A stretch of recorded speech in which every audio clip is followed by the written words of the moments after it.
오늘 우리에게 주신 하나님의 말씀 함께 보겠습니다. 스바냐 3장 14절에서 17절 말씀입니다. 구약 성경 페이지 1309면에 있습니다.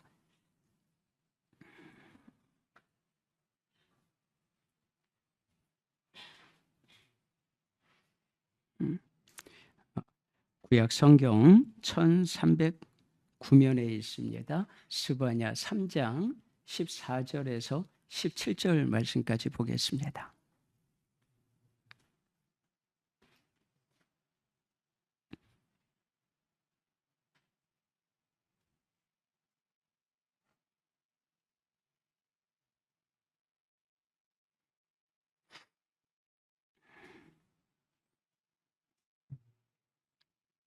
자, 다 찾으셨으면 우리 한 절 천천히 한 목소리로 함께 읽도록 하겠습니다. 시온에 따라 노래할지어다. 이스라엘아 기쁘게 부를지어다. 예루살렘 따라 진심으로 기뻐하며 즐거워할지어다. 여호와가 내 형벌을 제거하였고 내 원수를 쫓아냈으며 이스라엘 왕 여호와가 내 가운데 계시니 내가 다시는 화를 당할까 두려워하지 아니할 것이라. 그날에 사람이 예루살렘에 이르기를 두려워하지 말라. 시온아 내 손을 늘어뜨리지 말라. 너의 하나님 여호와가 너의 가운데에 계시니 그는 구원을 베푸실 전능자이시라. 그가 너로 말미암아 기쁨을 이기지 못하시며 너를 잠잠히 사랑하시며 너로 말미암아 즐거이 부르며 기뻐하시리라 하리라. 아멘. 아멘. 우리 옆에 분들하고 인사하겠습니다. 옆에 분들에게 최고의 사랑으로 또 여러분들이 줄 수 있는 최고의 사랑으로 힘내십시오. 옆에 분을 보면 좀 힘이 없는 것 같으면 힘내십시오. 그리고 또 아픈 분 있으면 건강하십시오. 그리고 축복합니다. 사랑합니다. 이렇게 옆에 분들에게 함께 나누겠습니다. 네, 승리하십시오. 축복합니다. 네, 믿음으로. 네, 아이고. 재복실 권사님 힘내시래요. 네, 신동아 권사님이. 네, 고맙습니다. 여러분도 한 주간 동안 수고 많으셨습니다. 오늘도 하나님 안에서 위로와 은혜가 넘쳐나길 축복합니다. 기뻐하라, 기뻐하며 노래하라라고 하는 말씀으로 함께 은혜를 나누고자 합니다. 우리 자녀들을 향한 부모의 소원이 있다고 한다면 한마디로 뭘까요? 잘 됐으면 좋겠다. 그렇죠? 행복했으면 좋겠다. 이 한마디가 우리 자녀들에게 하고 싶은 말일 겁니다. 사진 하나만 보여주실래요? 네. 여러분 혹시 이거 집으로라고 하는 영화 보신 적 있으신가요?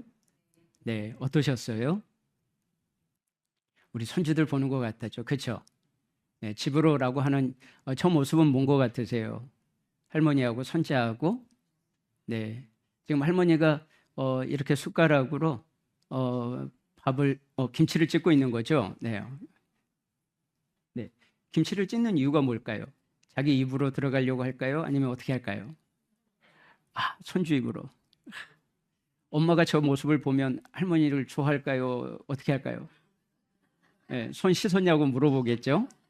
근데 할머니는 어떨까요? 우리 손자에게 먹을 거를 주고 싶어서 저희 할머니가 김치를 찢기 전에 어떻게 하시는지 여러분 아세요? 손을 어디다가 씻어요? 입에다가요. 입에다 씻는데 전혀 이상하지 않았어요. 그리고 입에다 손을 씻고 그리고 난 뒤에 김치를 예쁘게 찢어서 누구에게 줘요? 손자의 밥 위에다가 탁 올려줘요. 그럼 손자는 맛있게 먹어요.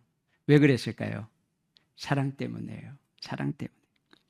여러분 부모는 자녀 입에 음식이 들어가는 것을 보고 기뻐하고 배부르다고 합니다. 자식이 행복했으면 좋겠다. 기뻐했으면 좋겠다.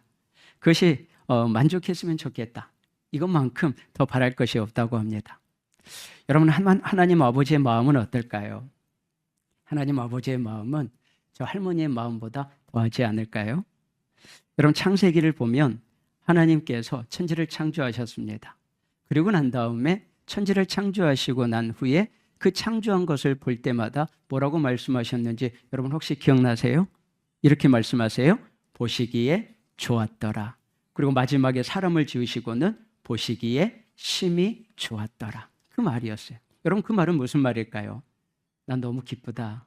난 너를 보니까, 내가 만들어 온 것을 보니까 노래를 부르고 싶고 행복하다라고 말씀하는 겁니다. 하나님은 우리가 매일 어렵다, 힘들다, 우울한 얼굴로 살아가는 모습을 보면 하나님이 얼마나 암스러울까요? 난 너를 그렇게 만들지 않았는데, 난 너를 창조할 때 내가 어떻게 너를 만들었는데 라고 우리에게 말씀하실 것 같아요. 여러분, 오스왈드 챔버스라고 하는 분이 계세요. 한번 보여주세요. 주님은 나의 최고봉이라고 하는 책을 썼습니다. 이 책은 365일 동안 예수님이 우리에게 어떻게 행하셨는지, 그리고 복음의 진리와 그리고 예수님 그리스도인들이 어떻게 삶을 살아가야 될지를 알려주는 책입니다. 매일 묵상하면 참 좋은 책입니다. 그런데 거기에서 우리에게 이렇게 말을 했습니다. 우리 같이 한번 읽어보실래요? 시작. 예수님은 우리에게 힘내라라고 말하지 않으시고 우리 속에 하나님의 속성인 기적의 기쁨을 심어주신다고 하세요. 현재 우리가 당하는 모든 어려움 속에서도 그 기쁨은 사라지지 않는 것입니다. 현실의 모든 비참이 다 사라질 때까지 실망하지 않고 끝까지 수고할 수 있는 힘이 바로 이 기쁨이라고 합니다. 아멘. 여러분, 이 기쁨을 하나님이 우리 안에 심어 놓으셨대요. 전 여기에서 처음에 이해되지 않는 말이 이 말이었습니다.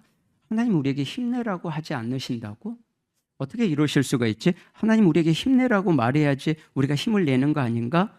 라고 생각을 했는데 그 다음이 참 와닿았습니다. 하나님은 하나님의 속성인 기적의 기쁨을 심어주셨다. 여러분, 우리 안에 하나님은 기쁨의 기적을 심어주셨습니다. 그렇기 때문에 우리가 기뻐할 수 있고 우리가 감사할 수 있고, 그리고 오늘 또 하나님의 은혜가 무엇인가를 오늘 우리가 깨달을 수 있도록 해주신 게 이 기적의 기쁨을 심어 놓으셨다는 거예요. 그러면서 오늘 말씀을 통해서 우리가 기뻐해야 될 이유가 무엇인가에 대해서 나오는데 14절 말씀 우리가 다시 한번 함께 읽어보도록 하겠습니다. 14절입니다. 시작. 시온에 따라 노래할지어다. 이스라엘아 기쁘게 부를지어다. 예루살렘 따라 전심으로 기뻐하며 즐거워할지어다. 아멘. 저희가 이번 주 월요일부터 스바냐 말씀을 묵상했습니다. 새벽에 하나님의 말씀을 함께 묵상하면서 이 스바냐의 배경이 그리 밝지 않다라는 것을 함께 나눴습니다. 1장부터 보니까요, 하나님께서는 이렇게 이스라엘 백성들에게 말씀하세요. 내가 너희들을 심판할 것이다. 너희가 나를 배반했다. 그리고 하나님께서 너희를 징벌하기로 결정하셨다는 거예요. 여러분, 스바냐 선지자는 유명한 히스기야 왕의 현손입니다. 주전 600년 전에 하나님의 부름을 받아서 하나님의 말씀을 선포한 선지자입니다. 그가 함께 사역을 했던 왕이 누구냐면 요시야 왕 때입니다. 여러분, 요시야 왕 때가 언제인지 여러분 아시잖아요. 요시야 왕이 6살에 왕이 되었습니다. 조그마한 왕이 됐어요. 근데 그 왕이 20년이 지나고 난 다음에 종교개혁을 일으켜요. 이 종교개혁을 일으킬 때 그가 누구에게 영향을 받았냐면 스바냐 선지자라고 하는, 한마디로 말하면요, 그 요시야 왕과 스바냐는 관계가 어떤 관계냐면 삼촌과의 관계라고 합니다. 조카와 삼촌과의 관계예요. 그러니까 그 관계 속에서 어렸을 때부터 영향력을 받았습니다. 사람은 누구에게 영향을 받느냐가 참 중요합니다. 좋은 선생님, 좋은 성도, 그리고 좋은 영향력을 줄 수 있는 믿음의 사람에게서 내가 영향력을 받고 있는지, 그것이 너무 중요합니다. 여러분, 요시야 왕은 스바냐로부터 영향을 받았습니다. 그리고 20년이 지나고 난 다음에 종교개혁을 일으키는 유다의 위대한 왕이 됩니다. 여러분, 그런데 스바냐 선지자가 이 예언자로서 사역을 할 때요, 이스라엘의 배경은 이제 아수르가 거의 힘을 잃어갈 때지만은 이방 나라들에 의해서 이스라엘은 너무나 조그마한 나라가 돼버렸습니다. 그리고 힘도 없고, 그리고 연약합니다. 그리고 가지고 있는 모든 것들을 빼앗겨버리는 부족하고 연약한 존재밖에 되지 않습니다. 백성들은 우상을 숭배합니다. 선지자들과 제사장들은 그 우상을 숭배하는 백성들을 그냥 내버려 둡니다. 그리고 본인들도 우상을 숭배하는 자리로 나아갑니다. 그러면서 이런 생각이 듭니다. 하나님을 두려워하지 않고 하나님의 백성을 잔인하게 침범한 주변 나라국들에 대한 원망이 더 큽니다. 어떻게 하나님, 우리를 이렇게 내버려 둘 수 있냐고 하나님에 대한 원망이 커요. 또한 하나님께서 이스라엘 백성에 대해서 심판하시는 것에 대해서 두려운 마음을 가지고 있습니다. 하나님, 우리를 이렇게 지금 심판하시는구나, 긍휼 없이 심판하시는구나라는 생각 가운데 있는 겁니다. 그렇기 때문에 여러분, 스바냐 1장부터 보면은요, 1장부터 3장 전반절까지 보면은 하나님께서 이스라엘 백성을 심판하셨다, 그리고 너희를 진멸할 것이다, 멸망케 할 것이다 라고 하는 심판의 날로 그들에게 임합니다. 그런데 하나님은 참 놀라우신 분이세요. 9절부터는 하나님의 반응이 바뀌어요. 심판하시겠다고 하신 그 하나님께서 9절부터 오늘 우리가 읽지 않았지만 마지막 절까지는 하나님께서 그들에게 노래하게 하시겠다, 내가 너희를 축복하겠다, 내가 너희와 함께 하시겠다라고 하는 반전으로 이루어져 가고 있는 겁니다. 여러분, 우리가 자녀를 책망할 때에 그 책망하는 것 안에는요, 두 가지가 있어야 돼요. 그런데 자녀들은 오해합니다. 우리 부모가 나를 미워해서 나를 책망하는구나, 미워해서 나에게 저렇게 말을 함부로 하는구나 라고 생각합니다. 그런데 자녀들은 오해하지만 부모는 어떻게 해요? 그 안에 사랑이 있는 거예요. 너가 참 잘 됐으면 좋겠다, 너가 바른 생각을 가졌으면 좋겠다, 너가 믿음으로 살았으면 좋겠다라고 하는 책망이 그 안에 있고, 또 한편으로는 어떻게 해요? 사랑이 그 안에 있는 거예요. 그런데 자녀들은 부모의 책망에 대해서 오해해요. 우리도 하나님의 사랑에 대해서 오해하는지 몰라요. 하나님 왜 나를 이렇게 하시지? 왜 나를 이렇게 어렵게 만드시지? 하나님 왜 내 삶에 이런 마음들이 생기는가, 원망이 생길 때가 있어요. 우리는 하나님의 마음을 오해해서는 안 됩니다. 하나님께서 왜 우리에게 이 일을 행하셨는가 오해하는 것이 아니라 하나님의 본심을 아는 것이 우리에게 중요합니다. 이렇게 말씀하세요. 시온에 따라 노래할지어다. 갑자기 심판하시겠다고 하신 분이 노래하라라고 말합니다. 이스라엘아 기쁘게 부를지어다. 예루살렘 따라 전심으로 기뻐하며 즐거워할지어다. 여러분, 여기에서 보면 처음에는 뭐라고 말해요? 노래하라라고 하죠. 그렇죠? 그 다음에 두 번째는 어떻게 해요? 기쁘게 부를지어다. 기쁘게 노래하래요. 세 번째는 어떻게 해요? 전심으로 기뻐하며 즐거워할지어다. 여러분, 찬송이라고 하는 것은요, 여러분이 어떻게 부르는가 그에 따라서 우리 마음이 달라져요. 여러분, 우리가 생각 없이요 가사만 부르잖아요. 그러면 아무 능력이 없어요. 그런데 여러분, 우리가 찬송을 할 때 그 가사를 쓴 사람의 마음을 가지고 내가 또 가사를 부르는 내 마음을 거기에다 모을 때 그 찬송의 가사는요 내 것이 돼요. 여러분, 오늘 찬송 네 곡을 부르면서요, 우리 경배와 찬양팀이 골라서 함께 불렀던 그 찬양, 여러분 그 가사의 찬양을 한번 여러분 생각해 보신 적이 있나요? 여러분, 찬양하실 때 어떻게 부르셨어요? 여러분, 그 찬양이 내 마음에 와닿지 않던가요? 어떤 사람에게는 그 찬양의 가사가 내 마음에 와닿아서, 맞아, 걱정하지 말라고 그랬지, 그리고 하나님 준비하신다고 그랬지. 그럼 그 하나님은 어떤 하나님일까? 나를 치료하실 수 있는 그 하나님, 내 인생의 문제를 해결하실 수 있는 그 하나님을 절호에 만날 수 있는 기회를 우리에게 주실 수도 있고, 그리고 그 순간을 잊어버리고 넘어갈 수 있는 것이 오늘 우리가 부르는 찬양의 가사에 있는 겁니다. 여러분, 스바냐는 강도 높게 이렇게 말합니다. 더 강도를 높여서 이렇게 말해요. 노래하고 기쁘게 부를지어다. 전심으로 기뻐하며 즐거워할지어다. 그런데 누구에게 여기서 말하냐면 시온에 따라, 이스라엘아 예루살렘 따라라고 말합니다.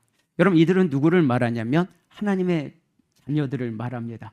구원받은 하나님의 자녀들에게 이렇게 말씀해요. 너희는 하나님의 마음을 너희가 알아야 될 것 같다. 너희는 지금 낙심하고 실망할 것이 아니라 내가 지금 너희를 향한 하나님의 마음이 무엇인지, 그 본심이 무엇인지를 너희는 아느냐라고 하면서 구원받은 하나님의 자녀들에게 기뻐하고 노래하라라고 말씀합니다. 우리는 하나님 앞에 이렇게 말하잖아요. 아무리 기쁘고 즐겁게 살고 싶어도 마음이 그렇게 되지 않아요. 이게 우리의 본심이잖아요. 그런데 하나님의 본심을 오늘 우리가 알았으면 좋겠습니다. 하나님의 본심은 우리가 행복하는 거예요. 우리가 하나님을 기뻐하는 거예요. 그리고 하나님의 의로운 손을 붙들고 나아가는 것이 하나님의 본심입니다. 여러분 예레미야 3장 37절에 33절에 보니까요. 이렇게 말씀합니다. 주께서 인생으로 고생하게 하시며 인생으로 고생하게 하신대요. 그런데 뒤에 보니까요. 근심하게 하심이 본심이 아니시로다. 하나님께서 우리에게 고생하며 근심하게 하는 것은 하나님의 본심이 아니다. 여러분 그 안에는 뭐가 있다는 걸까요? 사랑이 있다는 거예요. 하나님의 은혜가 있다는 거예요. 하나님의 도우심이 있다는 거예요. 하나님의 섭리가 그 안에 있다는 것을 우리가 발견하길 원하세요. 그러면서 우리가 기뻐하면서 노래할 이유에 대해서 15절에 이야기합니다. 우리 같이 15절 말씀 읽겠습니다. 자, 시작. 여호와가 내 형벌을 제거하셨고 내 원수를 쫓아냈으며 이스라엘 왕 여호와가 내 가운데 계시니 내가 다시는 화를 당할까 두려워하지 아니할 것이라. 아멘. 여러분 여기서 세 가지를 이야기해요. 첫 번째는 뭐예요? 여호와가 내 형벌을 제거하셨다. 이스라엘은 우상 숭배했습니다. 하나님의 말씀에 순종하지 않았습니다. 그리고 하나님의 뜻대로 살아가는 것을 거부했습니다. 하나님 이렇게 말씀하셨어요. 너희가 나를 배반했다. 여러분 배반당해 보신 적이 있으신가요? 근데 하나님은 배반당하셨대요. 그러니까 하나님이 얼마나 화가 나셨을까요? 그럼에도 불구하고 하나님이 마음을 돌이키셨어요. 그리고 하나님의 본심이 뭐라고 말씀하냐면 내 형벌을 제거했다. 여러분 여기서 형벌이라고 하는 것은요. 판결을 말합니다. 그러니까 너가 지은 죄에 대한 형벌을 말하는 겁니다. 여러분 이스라엘 백성은 죄로 인해서 하나님의 심판을 당해야 됐습니다. 그 죄값이 너무 무거웠습니다. 그런데 하나님의 공의로 이 문제를 해결해 주셨어요. 하나님은 백성들의 죄를 용서하셨습니다. 그리고 하나님과의 관계가 끊어진 그 관계를 회복하셨습니다. 원수들은 이제 하나님과 백성 사이에서 아무것도 할 수 없습니다. 여러분 우리는 그러지 않아요? 죄인이라고 말합니다. 그런데 여러분 아세요? 여러분과 저를 죄인된 우리를 예수님의 십자가의 보혈로 죄 없는 자로 우리를 인쳐 주신 겁니다. 그렇기 때문에 하나님께서 과거와 현재와 미래의 모든 죄를 용서해 주심으로 우리에게 하나님의 임재를 경험하며 하나님의 의로운 자라라고 우리에게 인쳐 주신 겁니다.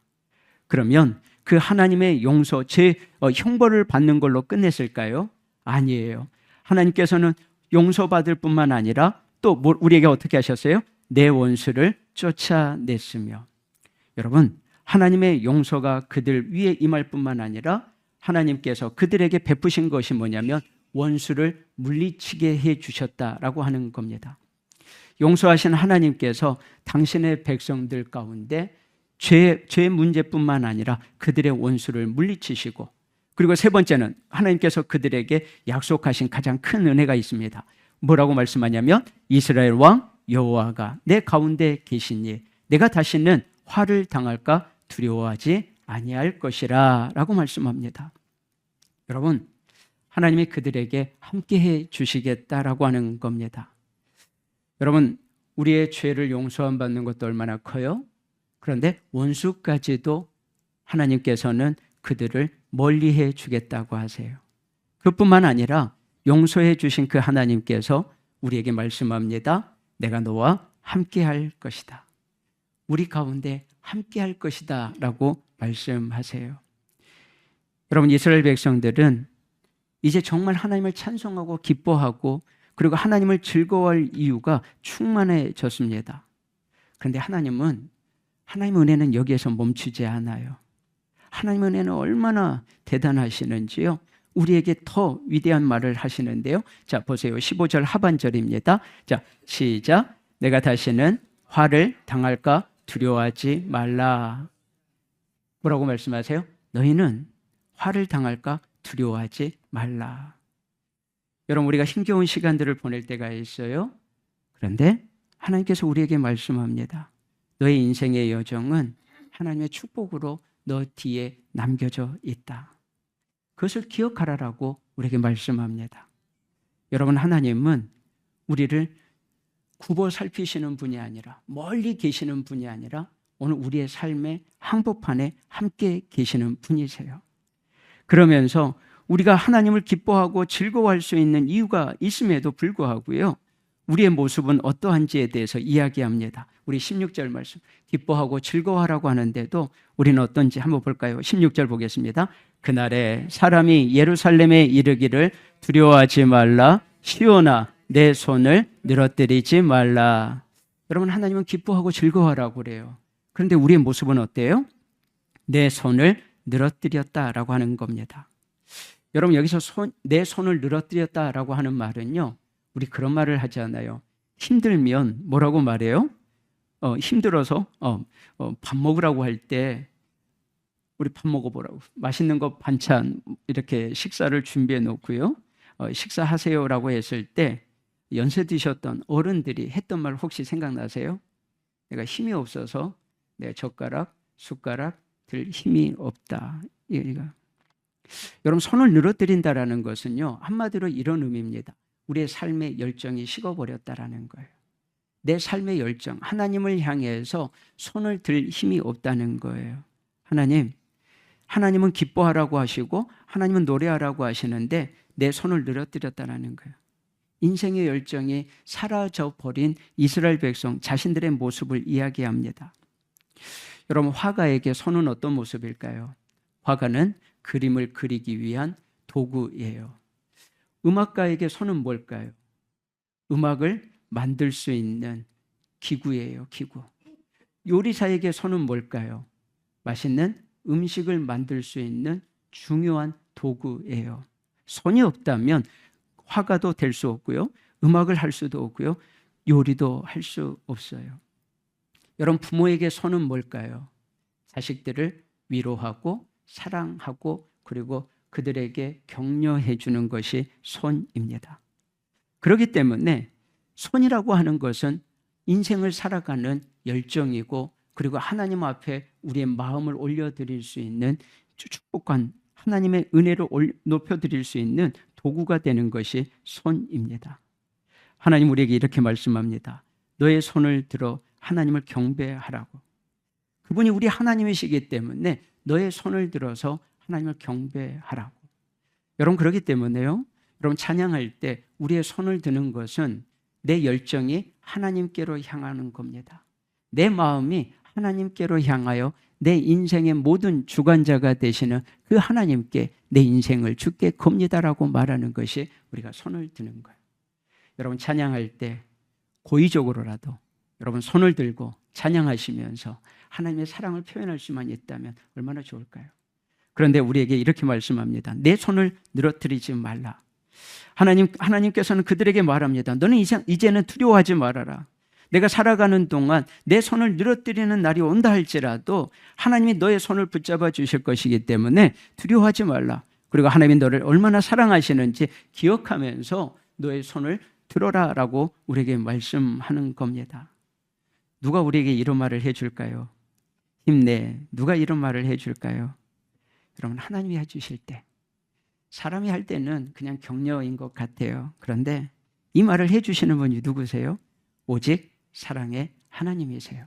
우리를 구원하시고 우리로 함께 하시는 그 하나님께서 우리에게 말씀하시는 겁니다. 그러면서 스바냐가 우리가 정말 그 하나님을 노래해야 될 것이 무엇인가를 오늘 마지막 17절에서 이야기하는데요. 우리 함께 17절을 우리 고백하면서 함께 읽어보도록 하겠습니다. 자, 17절입니다. 너의 하나님 여호와가 너의 가운데 계시니 그는 구원을 베푸실 전능이시라. 그가 너로 말미암아 기쁨을 이기지 못하시며 너를 잠잠히 사랑하시며 너를 즐거이 부르며 기뻐하시리라 하리라. 아멘. 여러분, 이 말씀을 읽으면 여러분 어떤 모습이 떠오르세요? 여러분, 한번 천천히 우리 17절 말씀이요, 그냥 읽지 마시고요, 하나님이 나에게 하시는 말씀을 한번 천천히 한번 읽어볼까요? 우리 한번 천천히 다시 한번 읽겠습니다. 너의 하나님 여호와가 너의 가운데 계시니 그는 구원을 베푸실 젖는 자이시라. 그가 너로 말미암아 기쁨을 이기지 못하시며 너를 잠잠히 사랑하시며 너로 말미암아 즐거이 부르며 기뻐하시리라 하리라. 저는 이 말씀을 읽으면서요, 이런 생각이 들었어요. 엄마가 강보에 쌓여있는 아기를 봅니다. 그 아기를 보면서 엄마는 웃음을 멈추지 않아요. 그 어머니 얼굴에는 웃음이 가득합니다. 아무것도 할 수 없는 아이. 내가 젖을 줘야지만이 자라날 수 있고 내가 기저귀를 갈아줘야지만이 그 기저귀 때문에 힘들어하지 않는 그 아이. 내가 씻어줄 때 응애응애하고 울지만은 사랑스러운 그 아이. 내 손 안에서 모든 것을 다 해줄 수 있는 그 어머니의 마음이 생각이 나요. 여러분, 우리는 도저히 이해할 수 없는 하나님의 사랑을 오늘 우리는 읽었습니다. 그러면서 우리에게 말씀하세요. 내가 너를 위하여 하나님이 즐거이 부르고 있다. 여러분, 여기에서 중요한 것은요, 뒷부분에 보시면 너로 말미암아 즐거이 부르며 기뻐하시리라. 여러분, 이 말씀은 뭐예요? 내가 하나님을 기뻐하는 것이 아니고요, 하나님이 나를 보시면서 노래를 부르시겠대요. 너를 보면서 내가 노래를 부른다.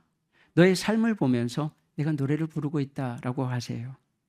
그러면서 하나님이 우리에게 어떤 분으로 나타나는지 첫 번째 보니까 이렇게 말씀합니다.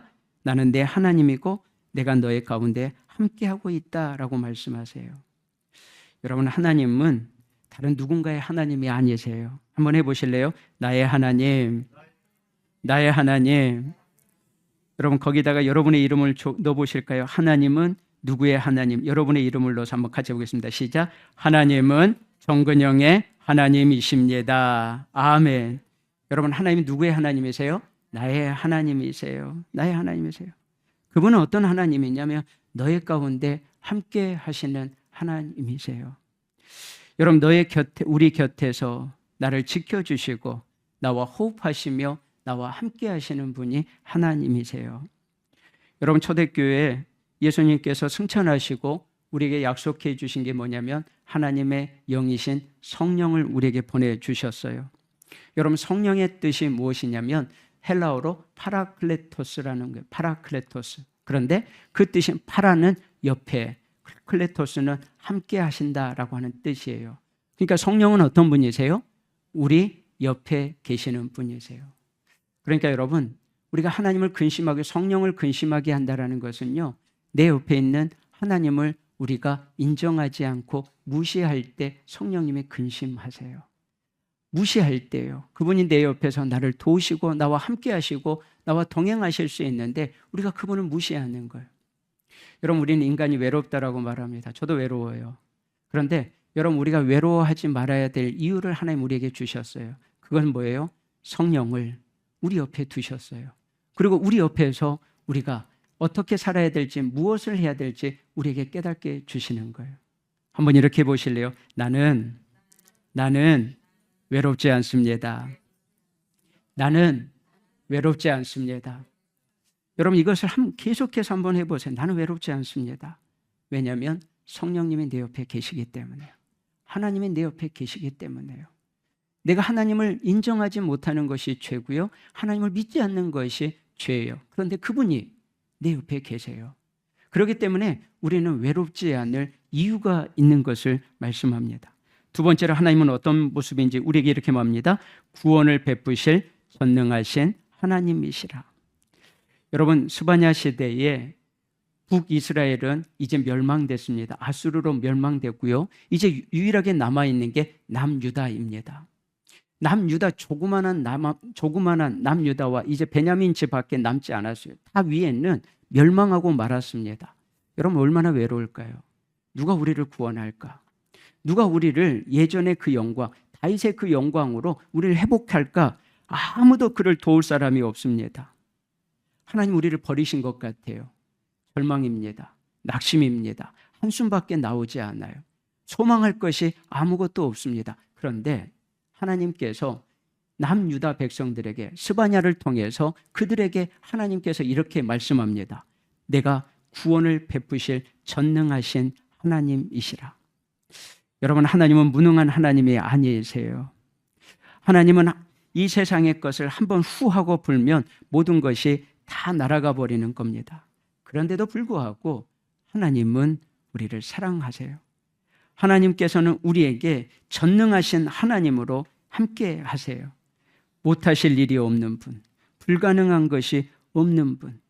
여러분, 애굽에서 종살이하던 아브라함의 후손을 400년 동안 그 감옥 같았던 곳에서 그들을 건져 주신 분, 광야에서 먹을 것과 입을 것을 주셨던 그 하나님, 그리고 마침내 가나안 땅을 선물로 주셨던 그 하나님, 그 전능하신 하나님이 우리에게 말씀하고 있는 겁니다. 내가 너와 함께 하노라. 그러면서 이렇게 말씀하세요. 그가 너로 말미암아 기쁨을 이기지 못하시며 너를 잠잠히 사랑하시며 너로 말미암아 즐거이 부르시며 기뻐하시리라. 여러분, 여기에서 와닿는 단어가요, 잠잠히 사랑하시며 라고 하는 이 단어가 참 마음에 와닿아요. 잠잠히 너로 말미암아 즐거이 부르며 기뻐하시리라. 참 우리 새벽 예배도 몇 분 안 나오세요. 수요 예배도 몇 분 안 나오세요. 금요일도 그러고요. 그러다 주일에 이렇게 여러분들 얼굴을 보면은요, 어떻게 살았을까? 또 어떤 삶으로 하나님께서 여러분의 인생을 만들어 가셨을까? 궁금해요. 그런데 여러분, 여기에서요, 저는 어제 이 말씀을 준비하면서 잠잠히 사랑하시는 하나님의 사랑을 우리 성도들이 어떻게 느꼈을까? 그 생각이 들어요. 그러면서 한 주간 동안 잠잠히 나를 어떻게 사랑하셨을까 생각을 해봤습니다. 하나님이 어떻게 사랑하셨을까? 근데 하나님이 일주일 동안요, 저에게 너무 많은 침묵을 하셨어요. 침묵을 생각하면서 하나님이 나를 버리신 건가? 나에게 하시는 말씀이 없으신가? 하나님 나에게 침묵하시는 것을 생각하면서요, 하나님의 마음은 어떤 것인가를 생각해 봤어요. 하신 말씀이 없어서 침묵하셨을까? 그런 생각을 해봤어요. 하나님 어떤 마음이셨을까요? 제가 내린 결론은 이거예요. 침묵이라고 하는 것은 또 다른 사랑의 표현이구나라는 생각을 해봤어요. 여러분, 가족이요, 늘 함께 한다고 그래서 사랑한다고 꼭 말을 해서 사랑하는 게 아니잖아요. 그렇죠? 여러분, 사랑한다라고 말한다고 사랑을 하는 게 아니라 옆에 있어주는 것이 사랑이더라고요. 그러면서 조용히 침묵하면서 나를 그냥 묵묵히 봐주는 거예요. 물어보지 않아요. 오늘 무슨 일이 있어서 물어보면 좋겠는데 물어보지 않아요. 그리고 어떤 일이 있어서 물어보지 않아요. 그리고 나에게 관심이 없는 것 같아요. 그런데 내 옆에 있어요. 여러분, 그게 뭘까요? 여러분, 떠나지 않는 것이 사랑이에요. 여러분, 그 옆에서 묵묵하게 기다려주는 게 사랑이더라고요. 여러분, 하나님의 사랑은 어떨까요? 하나님 우리를요, 내가 내 옆에서 너와 함께하고 있다라고, 조용히 너와 함께 있으면서 내가 너와 길을 걷고 있다라고 우리에게 말씀하세요. 근데 여러분, 여기에서 하나님이 우리를 사랑하시는데 이렇게 사랑하신대요. 막 번개를 치면서, 그리고 내가 너 사랑해라고 멀리서 이렇게 사랑한다라고 표현하지 않으신대요. 이렇게 표현하신대요. 잠잠히 너를 사랑하신다. 너가 고난 가운데 있을 때도, 너가 낙심 가운데 있을 때도, 내가 질병 가운데 있을 때도, 내가 아무것도 할 수 없는 그 가운데 있을 때도, 너가 기도할 수 없는 그 상황 속에서도, 너가 인내할 수 없는 그 상황 속에서도, 너가 나를 믿지 않는 그 상황 속에서도 잠잠히 나는 너를 사랑하고 있단다 라고 말씀하시는 겁니다. 여러분, 미소 짓고 그리고 그냥 잠잠히 사랑하시는 그 하나님을 한번 바라보세요. 하나님이 잠잠히 우리 옆에서 미소 지으면서 우리를 바라보시면서 이렇게 말씀하세요. 그가 너로 말미암아 기쁨을 이기지 못하며 너를 잠잠히 사랑하시며 너로 말미암아 즐거이 부르며 기뻐하시리라 하리라. 아멘. 여러분, 천국이 왜 천국인지 아세요? 천국은요, 우리를 향해 기뻐하시는 하나님이 계시기 때문에 천국이에요. 하나님이 계시지 않는 곳은 천국이 아니에요. 우리를 기뻐하시는 그 하나님이 계시기 때문에 천국이에요. 여러분, 세상이 왜 지옥이 되는지 여러분 아세요? 세상이 지옥이 되는 이유는요, 나를 기뻐하는 한 사람이 없을 때 지옥이 된다고 그래요. 모든 것이 다 있는데 나를 사랑해주는 그 한 사람이 없어요. 그래서 이기지 못하는 거예요. 여러분, 가족이 나를 사랑한다라고 생각하지 않기 때문에 외로운 거고요. 이 세상 모든 사람들이 다 있는데 나를 사랑하지 않는다기 때문에 외로워요. 가족도 그렇고요. 이 세상이에요. 그런데 여러분, 나를 기뻐하시는 하나님과 함께하는 곳이 천국인다는 것을 여러분 기억하고 그 안에 거하는 저와 여러분이 되길 축복합니다. 여러분, 말씀을 마치도록 하겠습니다. 우리는 하나님 앞에서요, 우리 스스로를 이렇게 말합니다. 하나님, 저는 별 볼 일 없어요. 작고 가치 없는 존재예요. 나 같은 사람이 무엇을 하나님께 드릴 수 있고 또 나 같은 사람이 무엇을 하나님께 받을 수 있고, 하나님께서 내 모습을 이렇게 초라하게 만드신 것은 하나님 나를 사랑하지 않기 때문이라고 우리는 부정할 때가 있어요. 그래서 하나님을 노래하지 않습니다. 하나님이 나에게 행복을 주지 않아서, 하나님이 나에게 은혜를 주시지 않아서, 하나님 나와 함께하지 않는 것 같아서 우리는 하나님 앞에서 스스로를 부족하고 연약한 존재라고 말할 때가 있습니다. 그런데 오늘 말씀은 우리의 시선을 완전히 바꿔줍니다. 너는 그런 존재가 아니라고, 너는 실패한 것이 아니라고, 너는 절망한 것이 아니라고, 너는 모든 것을 다 잃어버린 것이 아니다. 건강도 그렇고 우리의 물질도 그렇고 사랑도 그렇고 관계도 그렇고 그리고 우리의 인생에, 그리고 우리의 신앙 또한 잃어버린 것이 아니다라고 말씀하세요. 그러면서 하나님은 우리를 바라보며 단순히 인내하고 사랑하는 분이 아니다라는 것을 우리에게 말씀하세요. 오히려 우리를 기뻐하시며 심지어 즐거운 노래를 부르신다라고 말씀하세요. 여러분, 상상해 보세요. 온 우주의 주인이신 하나님이 나 때문에 노래한다는 것을 여러분 한번 생각해 보세요. 실망하고 좌절하고 낙심하고 있는 나를 향해서 하나님이 노래 부르신다고 한번 생각해 보세요. 별 볼 일 없고 손가락질 당하고 어려움 당하고 누구 하나 인정해 주지 않는 나의 모습 가운데 하나님이 나를 보시면서 노래 부른다고 생각해 보세요. 가진 것 없고 부족하고 그리고 연약해서 아무것도 할 수 없는 존재라고 생각하는 우리를 바라보시면서 하나님 노래를 부르신대요. 근데 어떤 노래를 부르시냐면 부모가 자녀를 보면서 흥얼흥얼 거리면서 노래 부르듯이 하나님도 우리를 바라보시면서 노래를 부르고 계시대요. 17절에 이렇게 말합니다. 너의 하나님 여호와가 너희 가운데 계시니 그는 구원을 베푸실 전능자이시라. 그가 너로 말미암아 기쁨을 이기지 못하시며 너를 잠잠히 사랑하시며 너로 말미암아 즐거이 부르며 기뻐하시리라. 더 이상 무슨 말씀이 필요할까요? 여러분, 이 말씀 믿고 세상의 풍파 속에서 능히 이기는 사랑하는 성도들 되시길 축복합니다.